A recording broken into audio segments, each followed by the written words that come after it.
Vince Anthony began his career in New York City as an aspiring actor. There was just one problem with Vince's vision of being front and center on a stage. He was an introvert. That character trait is what encouraged Vince to turn to the performance art form of puppetry, where he could share his acting talents from behind the characters to whom he gave life. As Vince advanced from novice puppeteer to director of his own puppetry troupe, his career experiences expanded to national and international levels, as well as to partnerships with the ultimate puppeteer of the 20th century, Jim Henson. It was through these expansive experiences that Vince imagined an idea for a puppetry museum that would impact the industry and its audiences. After a certain period of time, Susan drifted away from the puppets and went into more acting in theater, and Mitchell moved away as well, so I really kind of inherited the company. Was that stressful for you, or was it okay? No, it was fine. I had expected that to happen. They were really interested in actor-based theater. So you are on your own. Do you think about letting it go? Not continuing with the puppet company? No, that never occurred to me. I was pretty sure from the beginning that it would all be successful.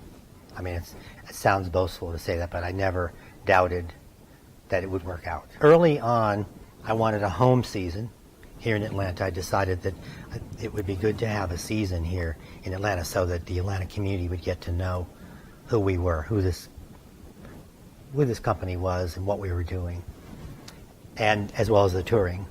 So I worked out a deal with the Woodruff Art Center to have a season there in one of their theaters, the Walter Hill Auditorium, that was controlled by the High Museum.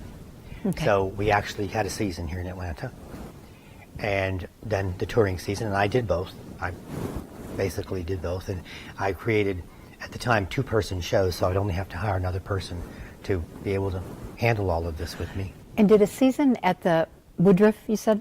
It was a museum, because it sounds kind of like a nice big step up in a prestigious museum. Did that entail more than one production in a season? Yes, 2 or 3 productions. So that's all of a sudden a huge amount of work, right? Well, we came to Atlanta with a show created, but we quickly created 2 or 3 other shows in the first couple of years we were here. So actually, we had, by the time we started the Woodruff season, we probably had 5 shows already created. Eventually started performing during weekdays and having school groups come. And that's when we incorporated as a nonprofit organization during that time.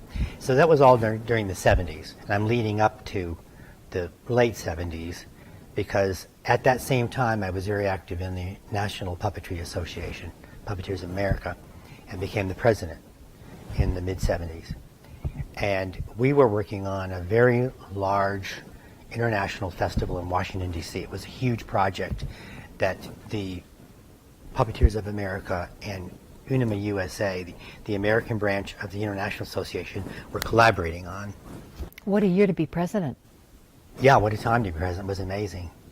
And on top of all that, Jim Henson was underwriting the event, so I got to become friends with Jim Henson in the 70s. Had you met him earlier at any point in your career?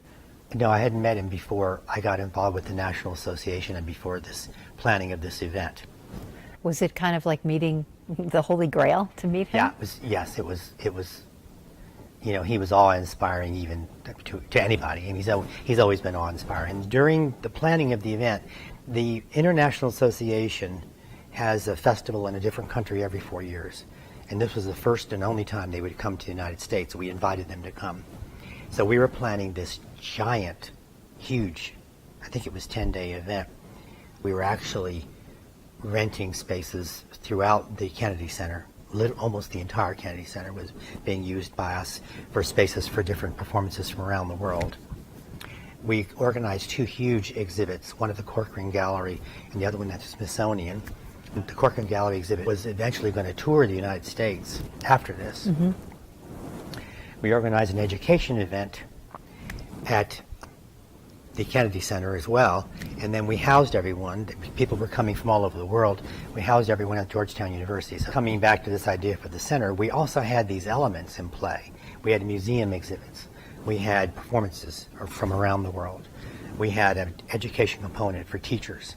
So all of these things were there, and I said to my colleagues, at that time Nancy Staub was the executive director and really the manager of this event.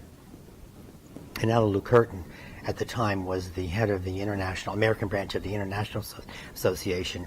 And I mentioned earlier Jim Henson was organizing it.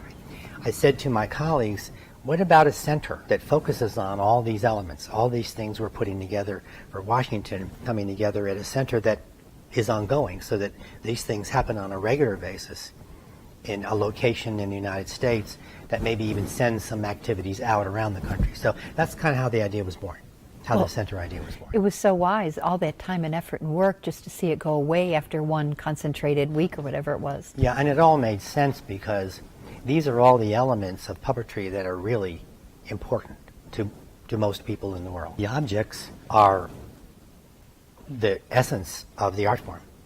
Mm-hmm. And in this art form, you can see them. And a lot of other art forms, dance or theater, the objects are people and they go away. But in puppetry, the objects are there and they stay there, and they're fixed. So the museum element was really important because we could see the objects, we could understand their cultural intentions, we could understand the ethnicities that had puppetry involved with them. It was a very interesting element. And then the obvious element is the performances. We had performances coming from all over the world that demonstrated puppetry globally. All those elements were things that I thought were not elemental but basic to the art form that needed to be focused on in a place. Was Jim Henson part of this? Yes, we talked about this. And then a little bit later on, at Nancy Staub's urging, I flew. Jim was creating Muppet movie at the time. And so I flew to California to discuss the specifics of the opening with him. And it was great because I got to be on the set of the How exciting! As it turns out, Jim loved to have people watch him puppeteer. It was the simplest element of his incredibly complex life, but he loved puppeteering. So he loved to have people visit the set. And every time I visited him from then on, mostly, I would see him performing some different element of How wonderful. Yeah, it was really fun. It was really fun.